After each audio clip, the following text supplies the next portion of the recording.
Bismillahirrahmanirrahim. Alhamdulillahirrabbilalamin. Assalamualaikum warahmatullahi wabarakatuh. Salam budaya, salam rahayu, salam kebajikan, Om Swastiastu. Mohon izin untuk para guru-guru, para mursyid, para pembimbing, para sedulur-sedulur yang selalu mengajarkan ke ilmu tauhid, ilmu dino tauhid, ilmu ketuhanan, ilmu rasa, ilmu batin, ilmu spiritual. Ilmu spiritual mungkin ya. Spiritual untuk orang awam pasti yang aneh-aneh. Mohon izin, dan kalau ada yang salah mohon diberitahu, mohon dikasih saran ya bos ya. Karena pembahasan yang dulu-dulu awal-awal mungkin menurut saya ya mungkin ditegur sama Allah, jangan di situ dulu, jangan terlalu dalam dulu, ajak dulu. Tapi yang mungkin sama Allah dikehendaki seperti itu memang Anda biar lebih penasaran, lebih ingin mengenal ilmu dinu tauhid. Di sini saya ingin mengajak, menulari, membagi, menuntun, dan bahasa-bahasa yang lain. Jangan terjebak pada konteks bahasa. Cari bahasa yang paling cocok untuk Anda, untuk mendalami, menyelami, untuk lebih mengkaji, mengkoreksi, atau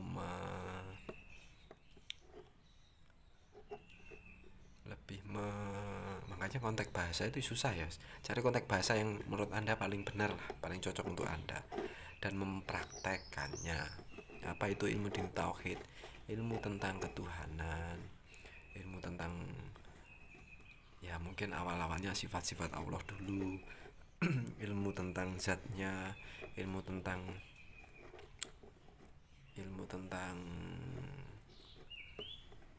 yang sebenarnya kita sembah siapa, jalannya lewat jalur toriko atau jalurnya.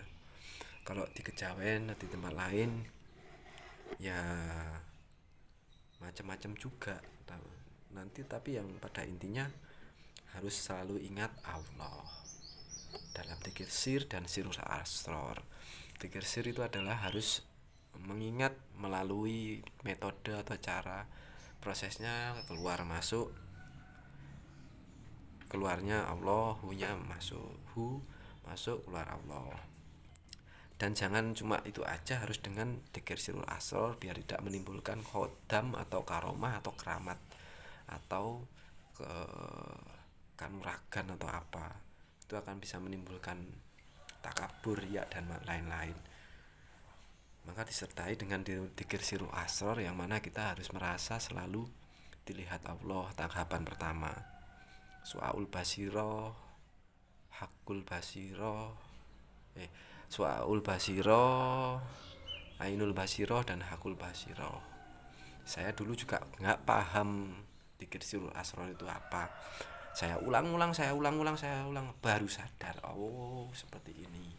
Makanya video seperti ini harus saya ulang-ulang, harus saya sering ajak, sering saya tularkan untuk segera masuk ke dalam ilmu itu, dan harus selalu memfanakan diri. Nggak paham ya? Ya itulah kalau Anda masih tertutup hijab atau tertutup, terhalangi, tertirai, masuknya banyak, terhalang, tertutup, terdinding, tertirai, tersekat, tertabir, terbendung, terbentur, terganjal, terhambat, tertahan, tersekat, terhenti, terlintang, tersangkut, buntu, terusik, ya mungkin ya, terusik oleh nafsu kan juga bisa. Bahasanya macam-macam. Tapi pada intinya yaitu tadi, kalau hu Allah, kalau nggak gitu mungkin di kejawen, di soal aliran sih, aliran kok kesannya serem gitu ya.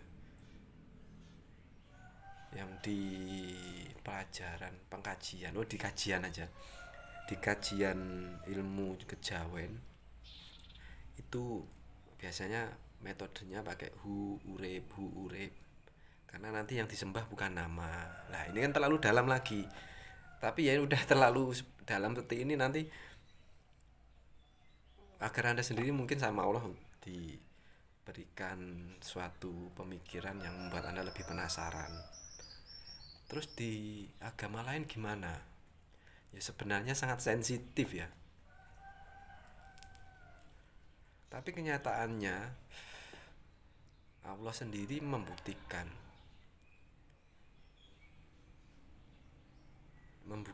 yang di agama lain itu pernah ada yang memang sudah wusul dengan Allah. Kalau mungkin di agama lain ada yang mempelajari tentang lebih dalam apa itu dinut tauhid, monggo didalami. Karena intisari dan madu agama Anda yaitu nanti tauhid, ilmu ketuhanan itu. Segerakan, lekaskanlah. Kalau saya untuk membahas atau terfokus pada konteks apa ya, konteks agama Islam, saya sendiri juga bukan orang alim gitu loh, jadi nggak bisa secara Arabiah, secara Islami menyampaikannya dengan bahasa Islam. Kita pakai bahasa umum aja biar Anda juga lebih yakin lagi, lebih mantap lagi untuk mendalami ilmu dinut tauhid. Karena ya maaf ya bos, ya maaf, kasihan Anda, kasihan keluarga Anda di sekeliling Anda yang masih terbelenggu oleh itu apa ya, nafsu, keinginan Anda, keinginan nafsu, kehendak Anda, kehendak nafsu. Enggak, mas aku enggak ikuti hawa nafsu. Yang dimaksud nafsu ini mungkin yang Anda maksud nafsu itu yang menimbulkan dosa besar atau dosa yang perintah-perintah di syariat. Tidak hanya itu, dosa yang paling terbesar adalah menduakan Allah, itu kalau udah bertauhid. Jadi saya ngomong seperti ini kalau tidak mengkerucutkan atau menjelaskan yang dimaksud nafsu apa itu ya susah juga Anda akan memahami. Makanya hawa nafsu itu nanti akan lebih membesar, lebih subur ketika tidak Anda segera mengempesi, menggembosi, menurunkan atau menghilangkan sedikit demi sedikit atau melempit ya biar lebih kecil, karena nafsu itu tidak akan pernah bisa dihilangkan dan segera pupuk nubuah Anda, jiwa Anda, bukan eksternal Anda.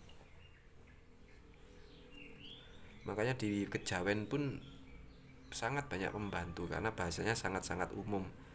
Yang dimaksud dengan metode-metodenya seperti apa, nafsu di sini, terus yang nubuah asli dalam hati, dari semesta gitu. Itu nanti harus mencocokkan sendiri Anda. Dan langsung akan dibimbing oleh Allah gitu loh. Melalui kebingungan yang Anda alami. Saya tidak meremehkan ya, karena ini wujud bersyukur saya, wujud kebanggaan atau wujud kebungahan saya karena udah ditakdirkan sampai ke titik ini.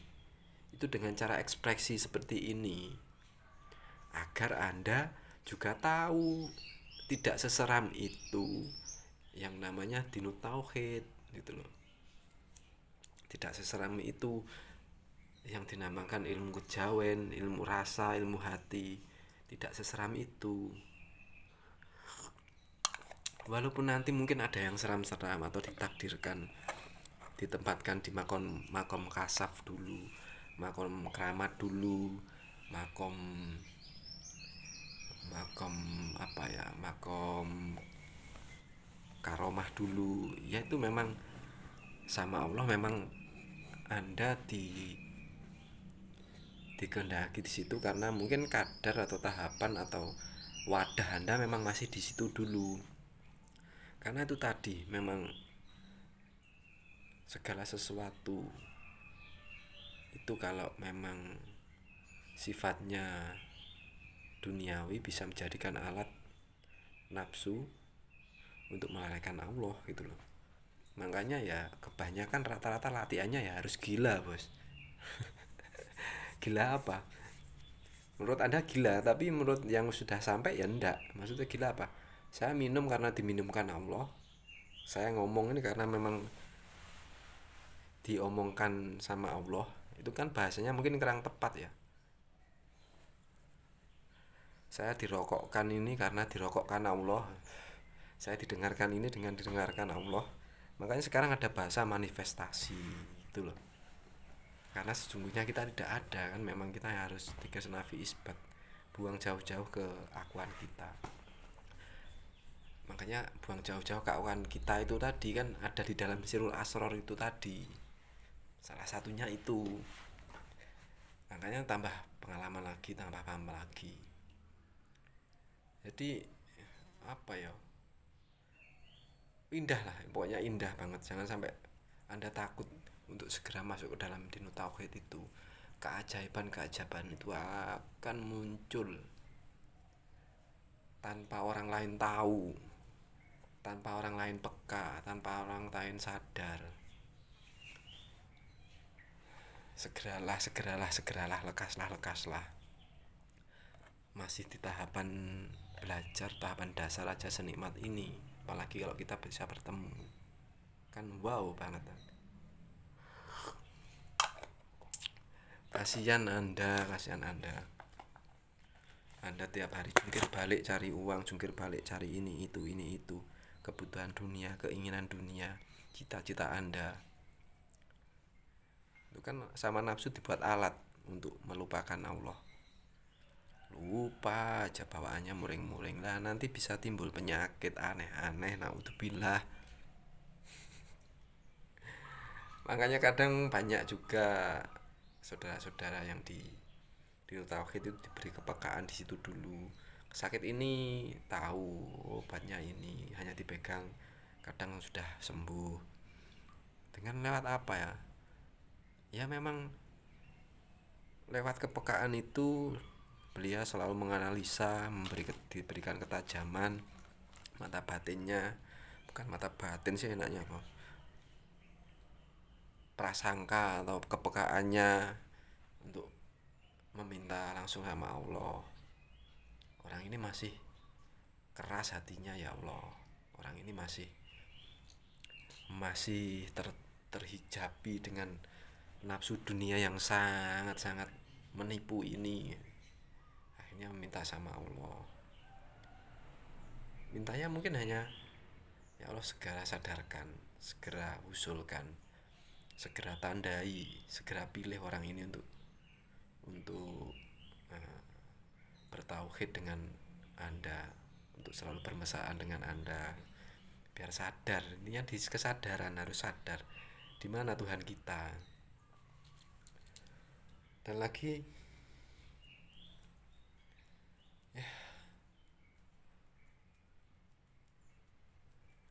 ya sementara di situ aja ya, biar saya juga menikmati lebih nikmat lagi rokoknya ya, karena tugas-tugas saya hanya menyampaikan, saya hanya wayang, aktornya adalah Tuhan, aktornya sutradaranya adalah Tuhan, sutradaranya atau wayangnya adalah Tuhan itu sendiri. Jadi ya tidak punya kekuasaan apapun saya dalam hal apapun. Jadi ayolah dahulukan yang memiliki ini semua, dulukan yang sempurna itu, temui dulu, minimal kenali dulu.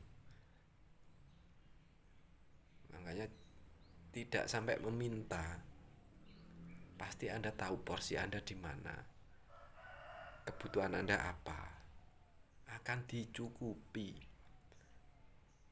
Kalau dikasih lebih, wah masya Allah tabarakallah, pasti Allah tahu